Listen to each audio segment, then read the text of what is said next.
ሰላም ጤና ይስጥልኝ ቤተሰቦች። እንግዲህ የህንድ ሲኒማ በጣም እያበደ እየሄደ ያለበትን ሁኔታ ደረጃው በየጊዜው ከፍ እያለ እንደሚመጣ እያሳየን ያለው። እንደሚታወቀው ቀደም ብሎ እንግዲህ የተለያዩ ቤንችማርኮች ሴት ተደርጓል፣ ወይም ደግሞ ቀድሞ የተቀመጡ አንዳንድ ደረጃዎች ሌቭሎች አሉ፣ ሪከርዶች አሉ። ስለዚህ እነሱም ራሱ አሁን እያነሱ ያለበት ሁኔታ ነው ያለው። ምክንያቱም ኦዲየንሱ በጣም እየነቃ ነው ያለው። አሁን የሌሎቹም የፊልም ካምፓኒዎች በጣም መንቃት እንዳለባቸው አንድ ብሎ የቴልጉ ፊልም ኢንዱስትሪ እርምጃውን ወስዷል፣ ወይም ደግሞ ከዚህ በፊት ከነበረው ደረጃውን ከፍ አድርጎታል። ምን አትሉ? በትላንትናው ዕለት አፕሪል 8 የአሉ አርጁን ልደት የሚከበርበት ቀን ነው። ስለዚህ ያንን አስመልክቶ ሰን ፒክቸርስ አንድ ቪዲዮ ለቆ ነበርና በጣም ትገርማለች ቪዲዮ። ያው እዚህ ጋር እንደምታዩት በጣም ያምራል። ቆንጆ ቪዲዮ ላይ ለቀቁት እና ሰርፕራይዝ ነው ያደረጉት። አስደናቂ ነገር አሳይተውናል። ያም የሚያሳየው ምንድነው? ሰን ፒክቸርስ አትሊ ኩማርና አሉ አርጁን አንድ ላይ ዲል እንዳደረጉ ወይም ደግሞ ስምምነት እንደፈጠሩ ያሳያል። ይህም ማለት ቀደም ብሎ እንደሚታወቀው አትሊ ኩማርና ሰልማን ካን አንድ ፊልም ይሰራሉ ተብሎ ተነግሮ ነበረና በጀቱም እስከ 600 ከሮር ይወጣል ብሎ አትሊ ተናግሮ ነበረ። አሁን ላይ እንግዲህ ያን ሁሉ ነገር እንደሚታወቀው የሰልማን ካን ከሪየር ወይም የሥራ ህይወቱ ደከም ያለበት ሰዓት ስለሆነ በማርኬት ቫልዩ ደግሞ ስናየው አሉ አርጁን ማለት 1800 ከሮር በዓለም አቀፍ ደረጃ በማስገባት እንግዲህ ከፍተኛ ገንዘብ ያስገባ ወይም ይሄን ሪከርድ የጨበጠ አክተር ነው። ስለዚህ ማርኬት ቫልዩ በጣም ከፍተኛ ነው፣ ወይም ተፈላጊነቱ አንድ ፊልም ላይ በአሁኑ ሰዓት ላይ አሉ አርጁን ይሰራበታል ማለት ፊልሙ ስኬታማ እንደሚሆን ሂት ብላክባስተር ምናምን እንደሚሆን እርግጠኛ የሚኮንበት ሰዓት ላይ ደርሰናል። አትሊ ኩማር ደግሞ እንደሚታወቀው የሳውዝ ዳይሬክተር ነው። በአሁኑ ሰዓት ላይ ያው ጀዋንን ከሰራ በኋላ ቦሊውድ ላይም አንድ ትልቅ ስም ሊሆን ይችላል፣ ወይም ደግሞ አንድ ትልቅ ዳይሬክተር ነው። ስለዚህ ይሄ ቦታ እንዲሰጠው አስገድዷል። በምን? በስራው በጣም ብቃት ያለው ዳይሬክተር እንደሆነ አሳምናል። ቀደም ያሉ ስራዎቹም አሳማኝ ነበሩ፣ አሁን ደግሞ የበለጠ አሳማኝ ይሆናል። ስለዚህ እነዚህ ሁለቱ ስኬታማ ዳይሬክተርና አክተር ከማጋ ተገናኙ? ከሰን ፒክቸርስ ጋር። ሰን ፒክቸርስ ማለት ደግሞ ከሮቦት ጀምረን ብናይ ሰርካር አለ፣ ፔታ አለ፣ ቢስትና ጄለርን ጨምረን ከዛም ራያንን ብናይ እንደዚህ እንግዲህ በጣም ብላክበስተር የሆኑ ወይም ስኬታማ የሆኑ ትልልቅ ፊልሞችን ፕሮዲውስ በማድረግ ቀድሞ ስም ተሰጥቶታል፣ ወይም ደግሞ አሪፍ ቤንችማርኮችን አስቀምጦ ነበር። አሁን ግን ያ በቂ አይደለም ያሉ ይመስላል። አትሊ ኩማርም አሉ አርጁንም እንዲሁም ሰን ፒክቸርስም ካስቀመጡት ወይም ደግሞ ከዚህ በፊት ካስቀመጡት ሪከርድ የተሻለ ነገር ለመስራት ያቀዱ ይመስላል። ስምምነታቸው ከበድ አድርገውታል። ዋና ምክንያት እንግዲህ በጣም ትልልቅ የሆኑ የፊልም ፕሮዳክሽን ስራ ላይ ያሉ የተለያዩ ካምፓኒዎችን እንደሚቀላቀሉ በዚህ አናውንስመንት ቪዲዮ አሳይተዋል። እንዲሁም ደግሞ ከሀገር አቀፍ አልፎ ዓለም አቀፍ ለማድረግም ስራቸውን ያሳዩ ይመስላል። በዚህ አናውንስመንት ቪዲዮ ላይ እንዳሳዩት ከሆነ አሉ አርጁንና አትሊ ኩማር አንድ ላይ ወደ ሎስ አንጀለስ በፕሌን ሲያርፉ ይታያል። ሎስ አንጀለስም ሄደው እንግዲህ ሎላ ቪዥዋል ቪኤፍኤክስ ካምፓኒን ሊቀላቀሉ ይችላል። እንግዲህ የማታውቁ ከሆነ ወይም ብዙዎቻችሁ ካላወቃችሁ ሎላ ቪዥዋል ካምፓኒ ምን እንደሆነ ወይም የትኛው እንደሆነ ቦሊውድ ላይ እንግዲህ በጣም በብዛት ሆሊውድ ላይ በጣም በብዛት የማርቨል ፊልሞች የምናያቸው እነ አቬንጀርስ፣ ስፓይደርማን፣ አይረን ማን የመሳሰሉ ትልልቅ የሆኑ ፊልሞችን ፕሮዲውስ በማድረግ ቪኤፍኤክሱን በመስራት በጣም ይታወቃሉ። እንዲሁም ትልልቅ ሽልማትን በዓለም አቀፍ ደረጃ ያገኘ ቪዥዋል ኢፌክት የሚሰራ ወይም ቪኤፍኤክስ ካምፓኒ ነው። እዚህ ብቻ የተገደበ አይደለም። ከሎላ ቪኤፍኤክስ በተጨማሪ ደግሞ ሄድ ስቱዲዮንም እዛው ሎስ አንጀለስ ነው የሚገኘው ተገናኝተዋል ወይም ደግሞ አግኝተዋቸዋል። እነዚህ ካምፓኒዎች ደግሞ የተለያዩ እንደዚህ ሳይንስ ፊክሽን የሆኑ ፊልሞች ላይ የተለያዩ ኮስቲሞችን በማዘጋጀት በጣም ይታወቃሉ። ማለት አሁን አንዱን ነው እዚህ ጋር የገለጹት። ከዛ በተጨማሪ ደግሞ ሌላ 5 ወደ 6 ካምፓኒዎችን ብቻ አግኝተዋል። በአጠቃላይ እነዚህ ምንድን ነው የሚሰሩት? ወይም ደግሞ እነዚህ ካምፓኒዎችን ማለት ዝርዝር ያልጨርስላችሁ እንዳለ በሆሊውድ ላይ ቶፕ የሆኑ እስከ አካዳሚ አዋርድ የተሸለሙ ኦስካር የተሸለሙ ፊልሞችን ቪኤፍኤክሱን፣ ሲጂአዩን እና የተለያዩ ሁሉንም ስራ የሚሰሩ የነበሩ ድርጅቶችን ኮስቲሙን ጭምር ማለት ነው አግኝተው የመጡበት ክስተት ነው ያለው። ስለዚህ ምን አስበው ነው ወይስ ቀጣይ ስራቸው ምን አይነት ነው የሚለው እንግዲህ በጣም ትልቅ ኤክሳይትመንት ያጭራል። ምክንያቱም በቦሊውድ ወይም ደግሞ በህንድ ሲኒማ በቴልጉም ይሁን በቦሊውድም ይሁን ሲኒማ ላይ እንደምናውቀው አሪፍ ኮንቴንት ወይም ደግሞ ቆንጆ ታሪክን ይዘው ፊልም ይሰራሉ። ትንሽ ደከም የሚለውና በዓለም አቀፍ ደረጃ ኮምፔር ለማድረግ ለማወዳደር የሚከለክለን አሁን እየተጠጉ ነበረ ቪኤፍኤክሱ ነበር። አሁን ቪኤፍኤክሱን ሃይ ሌቭል እያደረጉት ነው። ከዛ በተጨማሪ ሌጋሲ ኢፌክት የተባለ ካምፓኒ አግኝቷል። እነዚህ ማለት ደግሞ ፋንታስቲክ ፎር እና በጣም ብዙ ፊልሞችንም እንደዚሁ በማርቨል ስቱዲዮ ወይም ደግሞ ይሄ ሳይንስ ፊክሽን የሆኑ ፊልሞችን እጅግ በጣም በዓለም አቀፍ ደረጃ ተቀባይነት ያላቸው ትልቅ ፊልሞችን ከሰሩ የካምፓኒ ባለቤቶች ጋር አሉ አርጁን ንግግር ሲያደርግ ታይቷል። ይህም ማለት እንግዲህ እንደሚታወቀው አሉ አርጁንም ሆነ አትሊ ኩማር ማስ ኢንተርቴይነር ናቸው፣ ወይም ደግሞ በጣም ብዙ ኦዲየንስን ኢንተርቴይን የማድረግ አቅም አላቸው። በአሁኑ ምን አይነት ነገር አስበዋል ወይ ደግሞ ቀጣይ ስራቸውን ምን አይነት ነገር ሊሰሩ አስበዋል? በእርግጥ ቀደም ያለ መረጃ ብነግራችሁ ትንሽ አልፎናል። ቦዲ ዶክታይ ላይ አትሊ ኩማር በቀጣይ ከአሉ አርጁን ጋር የሚሰራው ፊልም ላይ ፓራሌል ዩኒቨርስ ኮንሰፕትን ታውቁታላችሁ መቼስ። የሆሊውድ ፊልም የምታዩ ከሆነ ፓራሌል ዩኒቨርስን በጣም ብዙ ፊልሞች አሉ፣ ወይም ደግሞ ብዙ የተሰሩ ፊልሞች አሉ። ከነዛ መሀል እኔ እንኳን በጣም መስጦኝ ያየሁት በጣም ወደው ዘ ሶርስ ኮድ የተሰኘው ፊልም ነው። በጣም ወደዋለሁ። በጣም ቆንጆ ፊልም ነው። ግን እንደሱ የተሰሩ በጣም ብዙ ፊልሞች አሉ ማለት አንዳቸውም ምንም ነገር የሚወጣላቸው የለም፣ እንደነ ሉፐር ምናምን አይነት ማለት ነው። ስለዚህ የሆነ ታይም ትራቨል ነገር ይኖረዋል። በዚህ ፊልም ላይ አትሊ ኩማር የሚሰራው ፊልም ላይ አሉ አርጁን ደብል ፌስ የሆነና ኢቭን የራሱን እንትን ከራሱ ጋር መልሶ ይጋጫል አይነት ኮንሰፕት እንዳለው ቀደም ብሎ ተነግሮ ነበረ። አሁንም እንግዲህ እንደዛ ነው ወይስ ወደ ሌላ ፊክሽን ዓለም ሄደዋል? በጣም ግራ የሚያጋባ ነው። ሰን ፒክቸርስ እና አትሊ ኩማር ከአሉ አርጁን ጋር በቀጣይ ይዘውት የሚመጡት ፊልም ምን ያህል ከበድ ያለ እንደሚሆን በደንብ ዋርኒንግ እየሰጡ ነው፣ ወይም ደግሞ ተዘጋጁ፣ ተጠንቀቁ እያሉ ነው ያሉት። በዚህ መልኩ ፊልሙ ከተሰራ ታሪኩን በህንዶቹ ተዘጋጅቶ ስለዚህ ቪኤፍኤክሱ ምናምን ደግሞ በዓለም አቀፍ ደረጃ በእነዚህ ካምፓኒዎች ከተሰራ ፊልሙ በህንድ ውስጥ ብቻ ሳይሆን በዓለም አቀፍ ደረጃ በጣም ተወዳዳሪ ተፎካካሪ የሚሆንበት አቅሙ ከፍ ያለ ነው። በዛ ላይ ደግሞ ደቢንጉን በእንግሊዝኛ ካደረጉት ፊልሙ አበደ ማለት ነው። እንግዲህ ያሰቡት ነገር ምን እንደሆነ በሂደት ይፋ ይወጣል። ግን እስካሁን ድረስ ያለው ነገር በጣም የሚገርም ነው። ይሄ የአሉ አርጁን ልደት ላይ ብለው የለቀቋት ቪዲዮ በጣም አነጋጋሪነት እየጨመረ ያለው የተለያዩ ሶሻል ሚዲያ ላይ ሰው እየተቀባበለው ነው ያለው።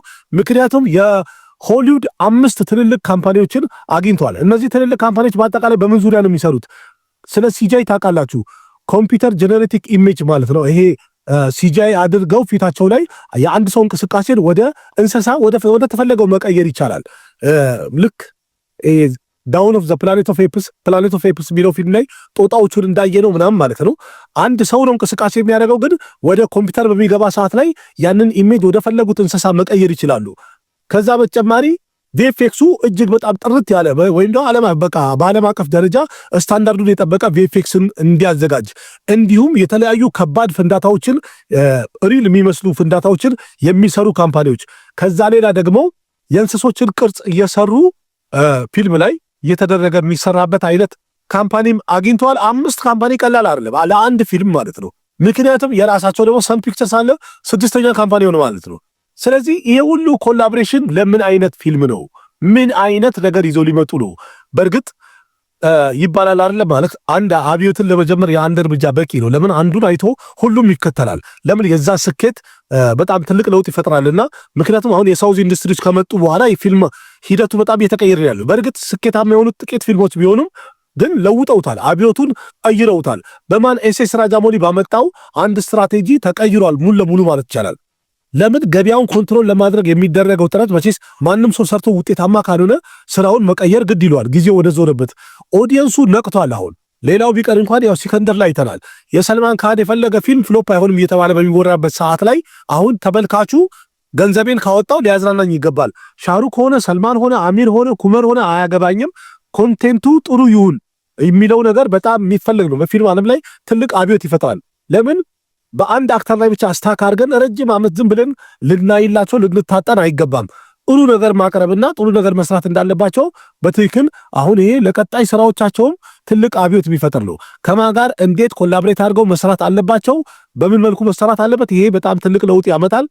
እንዲሁም ደግሞ አሁን በቅርቡ የምንጠብቀው ቶክሲክ የተሰኘው ፊልም የተለያዩ አክሽን ስታንቶችን የውጭ ዳይሬክተሮች እንደሰሩላቸው ተነግሯል። ቪኤፍኤክሱ በጣም ከበድ ያለ እንደሆነ ተነግሯል። ሲወጣ ደግሞ እሱ እናያለን። ይሄኛው ግን ትንሽ ከቶክሲክም ለየት ያለ ይመስላል።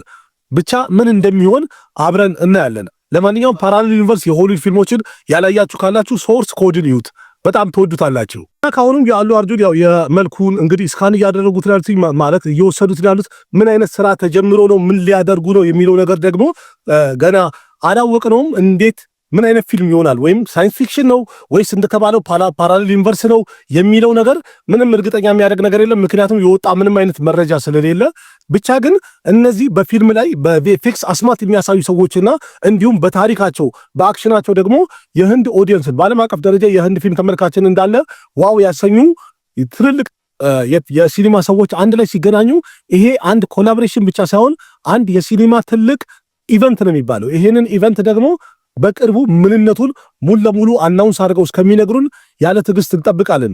የተለያየ ሶሻል ሚዲያ ላይ ቪዲዮን ማየታችሁ አይቀርም።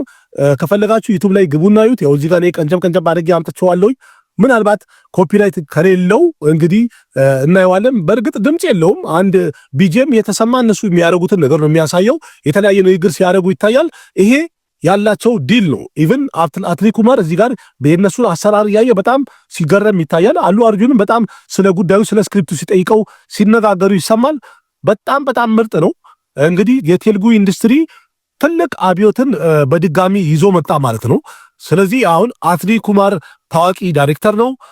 አሉ አርጁን አይኮኒክ ስታር ሱፐር ስታር ደግሞ በአሁኑ ሰዓት ላይ እጅግ በጣም ስኬታማና ፌመስ አክተር ሆኗል። ስለዚህ ሰን ፒክቸርስ 600 ከሮር ይበጅታል ወይም ደግሞ በጀት ያወጣል የተባለበት ይህ ፊልም የሚገባው ነው። በእርግጥ መጀመሪያ እንዳልኳችሁ ከሰልማን ካን ጋር ነበረ ዲሉ። ግን አሁን ሰልማን ያለበትን ሁኔታ ከማየት ሰልማን ካን ከፊልሙ ወጥቶ አሉ አርጁን እንዲሰራ ተወስኗል። ምክንያቱም በ200 ከሮር ሪከቨር ለማድረግ ያን ያህል የተጠበቀበትን ሲከንደር ስላልሰራ እንዲሁም ቀደም ያሉ የሰልማን ካን ፊልሞች ያን ያህል ብዙ ርቀት መሄድ ስላልቻሉ አሁን ላይ ከአሉ አርጁን ጋር ቢሰሩ ያዋጣቸዋል። እንደ ቢዝነስ ትክክል ናቸው። እኛ ለሰልማን ካለን ቀረቤታና ፍቅር ለምን ማንበልጦ ምናልን እንችላለን። ግን ይሄ ቁጥር ነው፣ በቃ የተቀመጠ ቁጥር ነው። እንትን ነው ሪከርድ ሲቀመጥ በቁጥር ነው። አንድ ሰከንድም ሪከርድ ይቻላል። ስለዚህ እዚህ ላይም አንድ ቁጥርም ሪከርድ ነው። የአሉ አርጁን ፊልም ደግሞ በጣም ትልቅ ስኬትን አሳይቷል። ወይም ፑሽፓቱ እንደሚታወቀው የፑሽፓቱ በጣም አስገራሚ ነገር እኮ ትልቅ ገንዘብ ማስገባቱ ብቻ አይደለም፣ የሂንዲ ኦዲየንስን ማሳበዱ ነው። ምክንያቱም በሂንዲ ብቻ የሰራው ከሳውዝ እጥፍ ነው። እስካሁን ድረስ ምንም አይነት የሳውዝ ፊልም በሂንዲ ሳውዙን በልጦ ይሄን ያህል እጥፍ አልሄደም፣ ወይም ደግሞ በዚህ ደረጃ አላስገባም ነበር። የፑሽፓ ግን እጅግ በጣም የተወደደው በሰሜኑ በኩል መሆኑ አስገራሚ ያደርጉታል። ይህ ማለት በጣም ብንጥር በትልቅ ስኬትን እናገኛለን፣ 2000 3000 ከሮር ምናምን ማስገባት እንችላለን የሚለውን ነገር አምነውበታል። ለምን ኦዲየንሱ የሚፈልገው ጽድት ትልቅ ጥንቅቅ ያለ ስራ እንደሆነ በደንብ ተረድተዋል። ይሄ ነው አሁን ኦዲየንስን ማዳመጥ ማለት ይሄ ነው። ስለዚህ በዓለም አቀፍ ስታንዳርድ ምርጥ አድርገው ሰርተውት ፊልሙን ለተመልካቹ ሊሉ ነው እንካችሁ። እኛም እንጠብቃለን እንግዲህ እናየዋለን። እርግጠኛ ነኝ በጣም አስደሳች ዜና ነው። የህንድ ሲኒማን ወደ ሌላ አቅጣጫ ሊቀይር የሚችል ነው። ስለዚህ በቀጣይ እንግዲህ ሻሩክም ሰልማንም አሚርም ኩመርም የሚሰሩት ፊልም ላይ በዚህ ደረጃ መስራት እንዳለባቸው አንድ ትልቅ ትምህርት ነው። ቦሊውድም እንግዲህ የቴልጉን እግር ተከትሎ መሄድ አለበት። ከዛ በኋላ ታሚልም መለያለምም ተከትሎ መምጣት ያለበት ይመስለኛል። ለምን ጊዜው አሁን ተቀይሯል። የህንድ ፊልም ምናምን ተብሎ የሚሰደበት ጊዜ አሁን ላይ ያንን የድሮ አክሽን ምናምን ነገር ዱላ ማምጣት የለባቸው። ምሳሌ አሁን ላይ እንደምታዩት የተለያየ ሶሻል ሚዲያ ላይ የሚቀላቸው የሳውዙን ፊልም አንስተው የቦሊውድ ነው የሚሉት እና የሚሰራው ሳውዝ ነው የሚሰደበው ቦሊውድ ነው። ስለዚህ አሁን ያ ጊዜ የሚቀር ይመስለኛል። ከትንሽ ጊዜ በኋላ ይሄንን የድሮውን እያነሱ ካላወሩ በስተቀር በዛ ሰዓት ላይ ያለውን እያነሱ ሊያወራ አይችሉ። ብቻ በአጠቃላዩ አሪፍ ነገር ነው። ሳየው በጣም ደስ ብሎኛል። የአሉ አርጁን ልደትን አስመልክተው በጣም ትልቅ ሰርፕራይዝ ላይ ያደረጉን ተመችቶኛል፣ ወድጄዋለሁኝ። እናንተ እንዴት አያችሁት? እንዴት ጠብቁታላችሁ ፊልሙን? አሉ አርጁን በድጋሚ ሲመጣ እጅግ በጣም ቅውጥ ሊያደርገው ነው ማለት ነው። ከፑሽፓን የሚያስንቅ ገቢ ሊያሳየን ነው። መጀመሪያም አርቆ ሰቅሎት ነበር። አሁን ደግሞ የባሰ ጣራ ሊሰቅለው ነው ማለት ነው። ያርግለት፣ ይመቸው፣ ይችላል።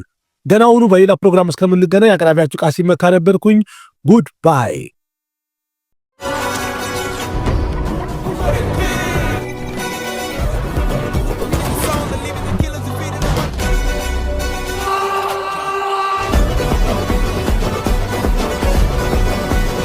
ना जाने कैसा एहसास है, बुझती नहीं है क्या प्यास है, क्या नशा इस प्यार का मुझ पे सनम छाने लगा, कोई न जाने